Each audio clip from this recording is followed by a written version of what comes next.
We're now with Larry Yancey in Larry's shop. Larry, thanks for inviting us to come. Thank you. Larry has been a member of Richmond Woodturners for 2 years. 2019 you joined. Right. I was looking at the newsletter. You've been participating in the show and tell for the last couple of years. That's great. How long have you been turning? About 2 years. I got started. I have some gym equipment in a lower level of my house, and I would watch YouTube videos to entertain myself while I'm exercising. And one day a video came on about wood turning, and so it caught my attention, and I looked at more and more videos and decided, well, I think that would be fun to do. So then I started putting things together to get my shop together where I could get started. So now you have a complete shop dedicated to wood turning. There you go. 2 years later. Yeah. In the show and tell, you've done a variety of things, bowls and lidded boxes or lidded vessels. You've done some segmented. You've done some coloring on the inside of one. 2-year turner. Where's your focus? Where would you like to go down the road? Well, I've only been turning about 2 years, so I still feel like I'm learning, and so I really enjoy the variety. So at this point, I don't know that I can say that I have one particular focus that's over the others. I enjoy the bowls. I enjoy. I made some Christmas ornaments. I've made different things, and I've enjoyed everything I've done. So I can't say that I really like one more than the other at this point. So that's fair. Yeah, that's fair. Well, here we stand in front of looks like a great Laguna lathe, and tell us about your lathe and what you like about it. If there's anything you'd change about it, have you made any modifications to the lathe? And kind of why is it situated in the corner? Well, when I got interested in starting to do the wood turning, I was fortunate enough to come across an ad in Craigslist that the guy was selling his wood turning shop. He was moving and selling his shop, and so I went over there and was fortunate enough to get it. And he had a jet lathe with his, and I'd been watching enough YouTube videos to know that it had a handle that you control the speed with the handle, and the YouTube videos indicated that ultimately they gave people a lot of problems, and so I decided that that's not what I really wanted to do. I wanted something that had the variable speed, and I did some research, and I liked the Laguna. I looked at several different lathes. What I would have really liked to have had was a robust, but that was just out of my budget. And so I bought the Laguna 2 years ago, and it's been great. The only problem that I had with it, I've had to replace this switch twice right after I got it, but it's held up really well now. I've not done anything to modify it.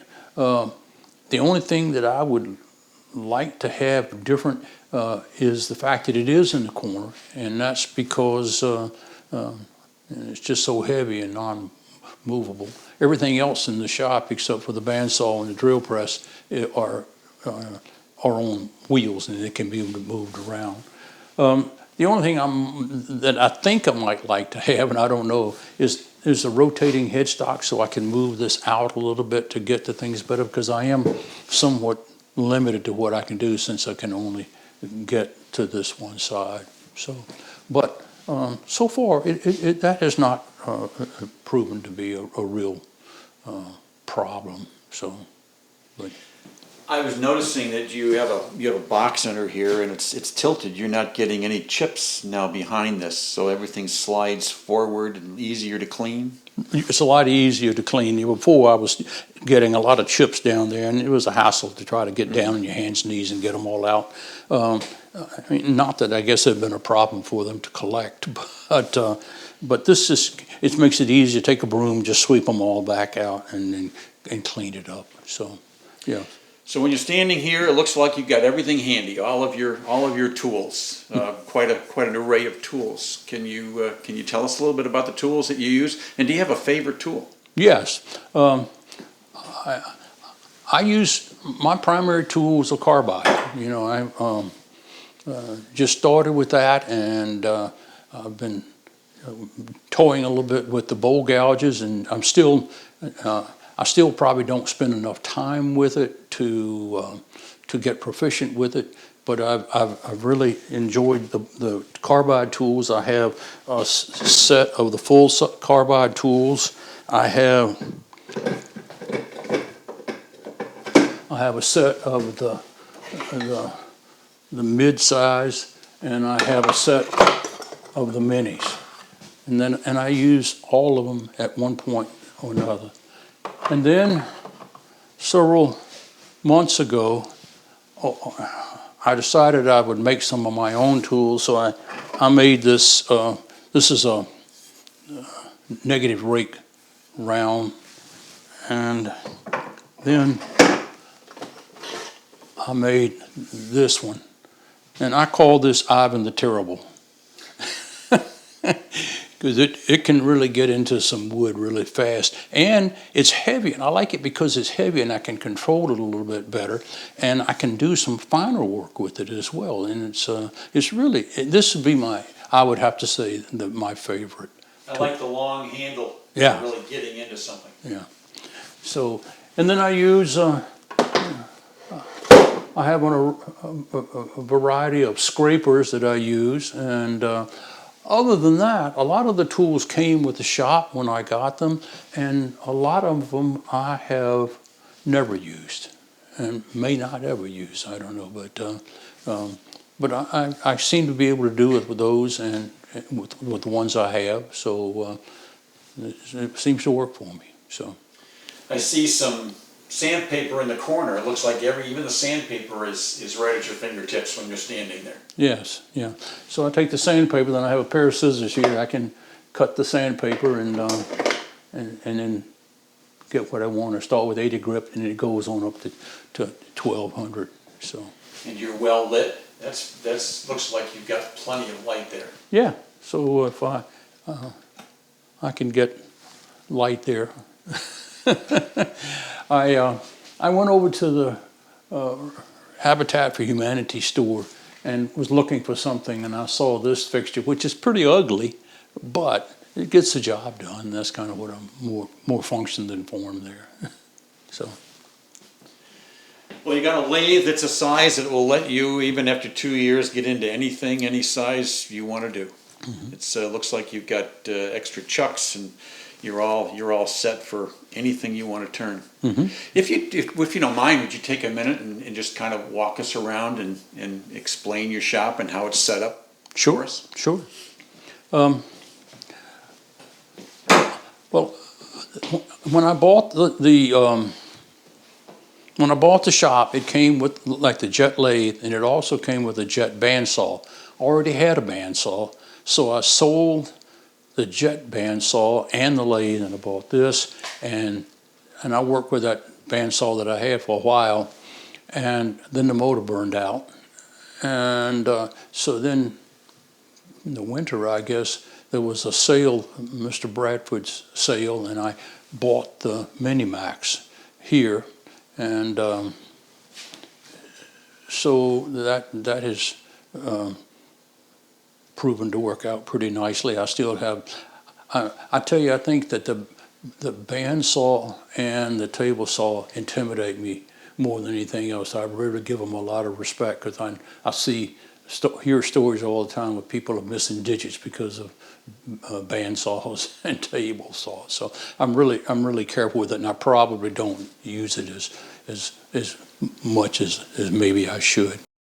I looked at so many YouTube videos that I was, in my mind, I knew all these things I thought I wanted to do before I actually got the shop up and going.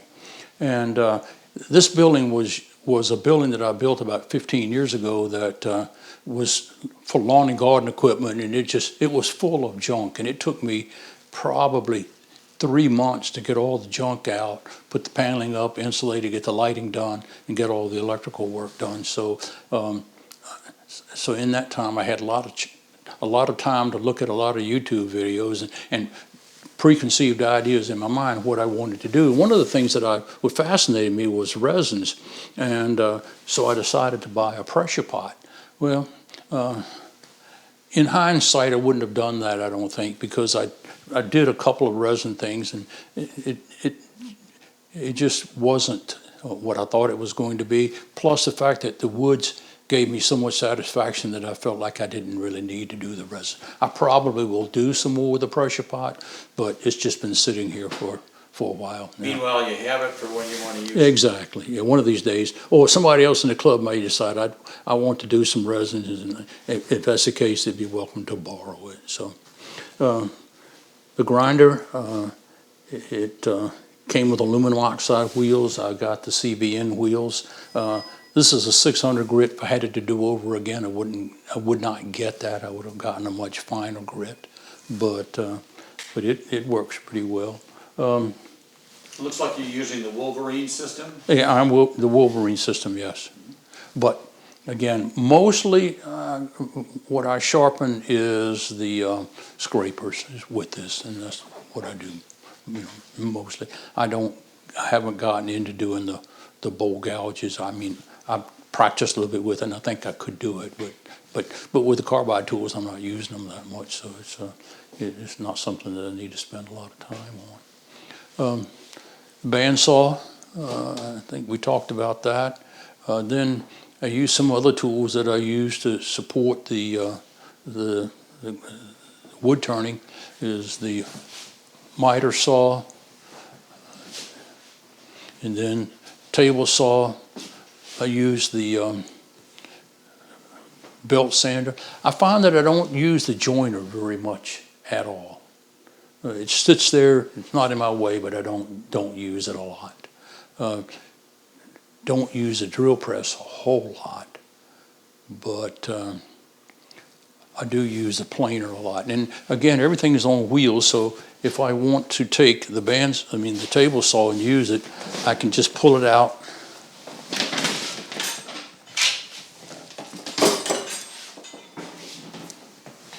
Hook up my dust collection, and I can move it in here anywhere I want to.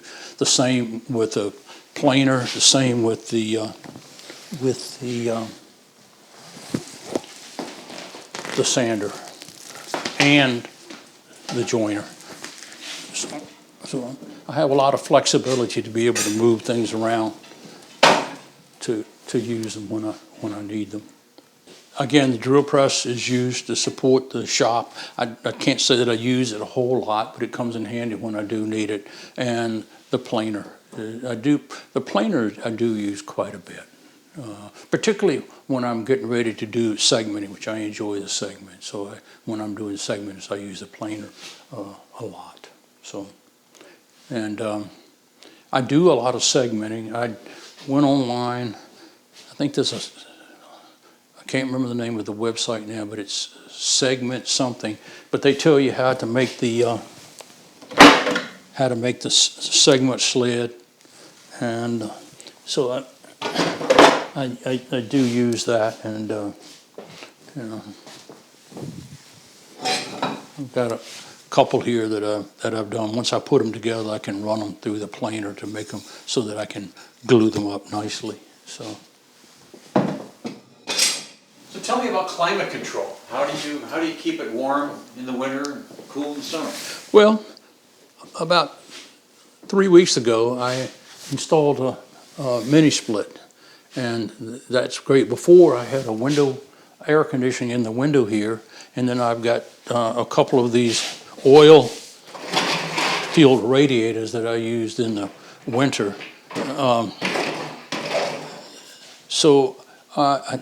I think what I'm going to do, window air conditioning is gone. It was a hassle to take it in, put it in, and take it out and put it in, and I just didn't like to deal with it all that much. Plus, it's noisy.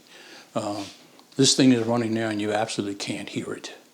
I'm going to keep one of the radiators to it's sort of a backup because I can put it on a thermostat and I can turn it down to say 60 degrees. And if for some reason this fails, I don't have to worry about my shop freezing. So that's what I do for climate control. Okay, now as I walk around, I'm seeing dust collection tubes. I don't see a dust collector.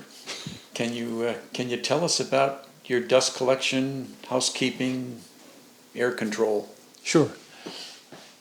There's another part of the building back here that now used for all the lawn and garden equipment, and it's just a place that I throw things when I need to get rid of them. And dust collector's in the corner over here. It's about, I think it's about 2.5 or 3 horsepower motor on it. It's a Delta, as I remember. And so I just have these different, the bandsaw has got its own dust collecting tube. This is used for various tools that are in here. We've talked about that a little bit. When we come over to the lathe, my dust collection comes down here. I have it broken into several different parts. One part is to support my dust collection here. And one of the things that I had a problem with was when I'd be sanding, every once in a while the sanding paper would fly out of my hand and get down in the dust collection system and you get caught up in it. So I tried to decide what I was going to do to help that, and I ended up just taking some chicken wire and sticking it down in there, and that saved the sandpaper from going down in there. So that works pretty well. That's this blast gate. There's a small one here for a vacuum cleaner that I can use to vacuum things up, and this one is what I basically do is I'll sweep up and put most of the things in a dustpan, put it in a trash can, but there's always some debris. So I can then take my broom and I open that blast gate, and then I can sweep everything I need to into a floor vent there that just goes right into that and into the dust collection system. So that's tubed under the box into your dust collection system. Yes. Mm-hmm. It's quite ingenious. You had mentioned that the sandpaper might get clogged. It was happening before you put the chicken wire in. Yeah. How do you prevent clogs? How do you know that you have a clog in your system? Well, know where it is. Well, knowing you have it is pretty easy because things just don't come up, just don't suck quite as well. Knowing where it is, it's going to get caught up in an elbow or a fitting somewhere. So the first time that I had that problem, I drilled about a 7/8 inch hole in the elbows. So then I could take my finger and feel around in there or put something down there to see if that was where it was. And if it wasn't, I just went to the next one. And usually I don't have any problem with sawdust or anything coming in here. It's going to be one of these two. And so I just left the hole there and took a piece of tape and put over it. So now if I have a problem, I just can go to those 1-2 places and look. But and it usually was sandpaper that I had either swept up into this or it get caught in that. So now I'm trying to sweep all that up before it goes in there. So I really haven't had that much of an issue for quite a while now, since I've been a little bit better at policing that. The other thing that I bought and used quite a bit is this little battery blower. I can take things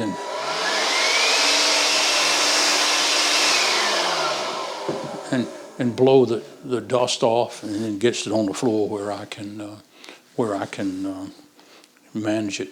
The other thing I bought is the jet air filtration system, and that works really well. I was noticing when I had the window air conditioning before I put that in that I had to keep the filter on the window air conditioning cleaned about weekly.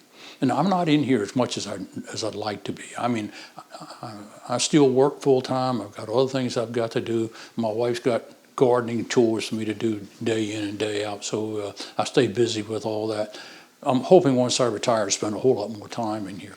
But anyhow, I noticed once I put that up, I only had to clean that filter about every month or so. So it really does a great job.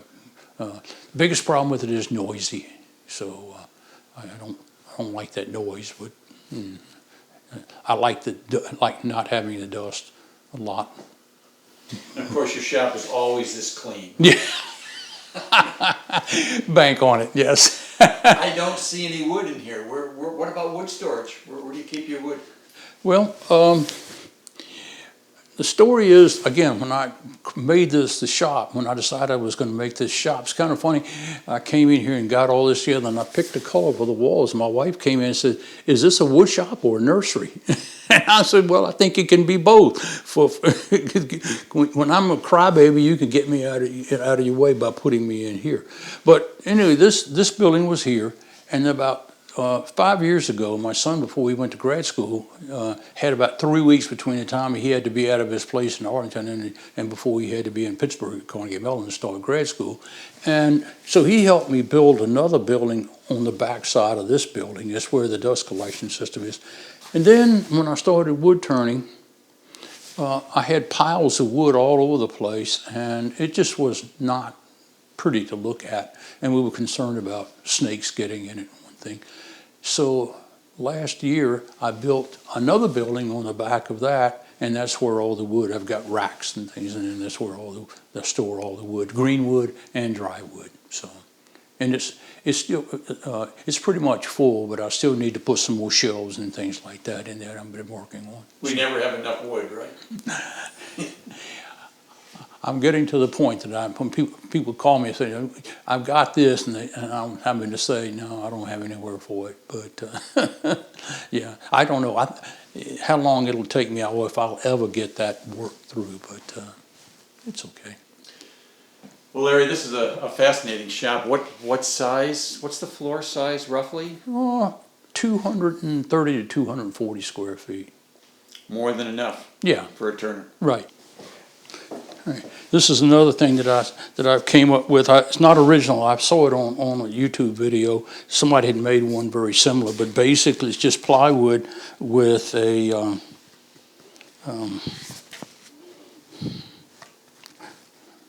faceplate on it. And the idea is that I can put it on my lathe and then use this to put pressure on the bowl. When you turn a green bowl, sometimes it'll twist and warp on you, and so I can take this piece out and then put the bowl in with the pointed pieces in here and get the pressure this way. If I have something small that's flat that doesn't really have that warpage, I can put this on here, and I put a pin in there to keep this from flying out when it's turning. So that works.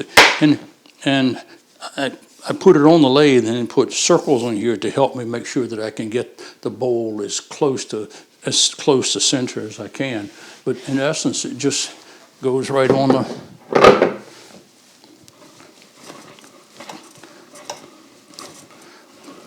headstock. Then I can use the tailstock and move it up against to hold the bowl in place and to turn.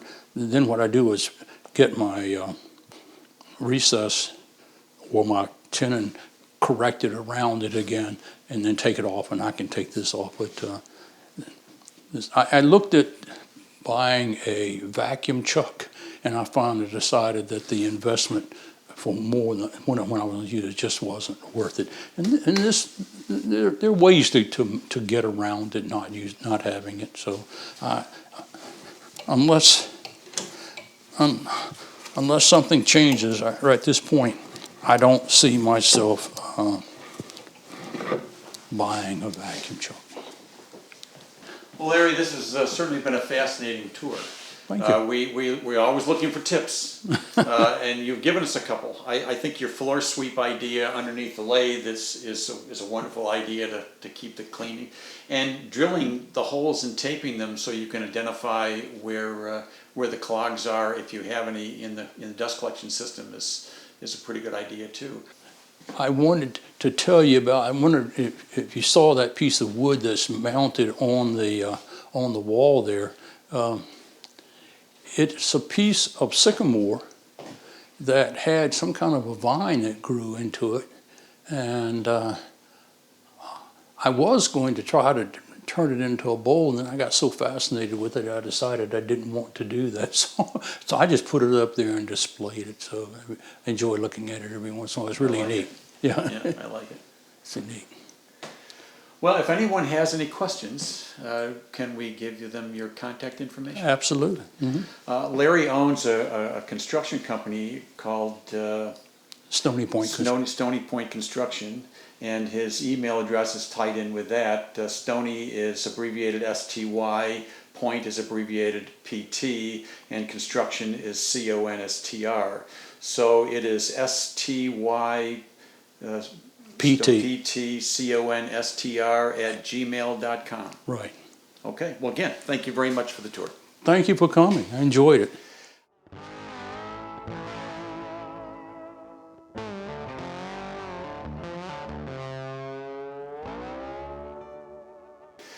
Before we leave, I did want to say one thing. We have been in several shops now. Some of them have been in standalone buildings like this one.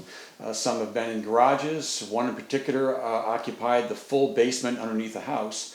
And we've gotten many tips from them. If you would like your shop included in the shop tour, please contact me anytime. My email is very simple, makeitround@comcast.net. Thanks again.